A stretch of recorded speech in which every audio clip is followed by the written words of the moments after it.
যারা নৌকা নিয়ে নির্বাচন করে নৌকা চালাতে পারে না, যারা ধানের শীষ নির্বাচন করে নিজেরা ধান কাটতে পারে না। নৌকা চালাতে জানে না আওয়ামী লীগ, ধান কাটতে জানে না বিএনপি। দুই দলের মার্কাতেই ভেজাল আর ধোঁকাবাজি। শীর্ষ দুই রাজনৈতিক দলকে এমন তির্যক মন্তব্যে আক্রমণ করলেন ইসলামী আন্দোলনের সিনিয়র নায়েবে আমির মুফতি সৈয়দ মোহাম্মদ ফয়জুল করিম। তার অভিযোগ, দুই দলের মধ্যে কোনো মৌলিক পার্থক্য নেই, শুধু মুখোশ আর হাত বদলই তাদের রাজনীতির মূল রূপ। 28 আগস্ট নারায়ণগঞ্জে আয়োজিত এক আলোচনা সভায় তিনি এই মন্তব্য করেন।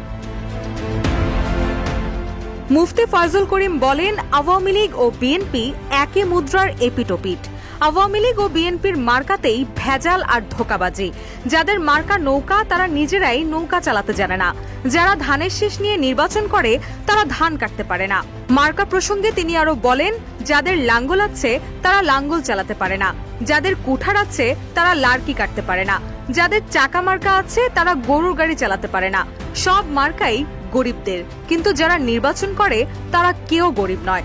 ওদের মার্কার মধ্যেই ধোঁকাবাজি আছে। দলের সাম্প্রতিক কর্মকাণ্ড তুলে ধরে তিনি আরো বলেন, আওয়ামী লীগ চাঁদাবাজি, দখলবাজি ও মাদক ব্যবসা করেছে, বিএনপিও একই কাজ করছে, শুধু হাত বদল হয়েছে, চাঁদা বদল হয়নি। তারাও মদ খায়, এরাও মদ খায়। আওয়ামী লীগ মাদক নিয়ে ধরা পড়েছে, বিএনপিও গাঁজা ইয়াবা নিয়ে ধরা পড়েছে। তবে এখন বিএনপি নিজেদের মধ্যেই খুনাখুনি করছে।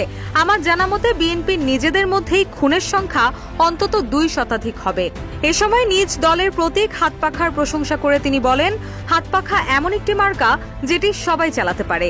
ছোট থেকে বড়, ধনী থেকে গরিব, সবারই হাতপাখা প্রয়োজন। এটি সার্বজনীন মার্কা।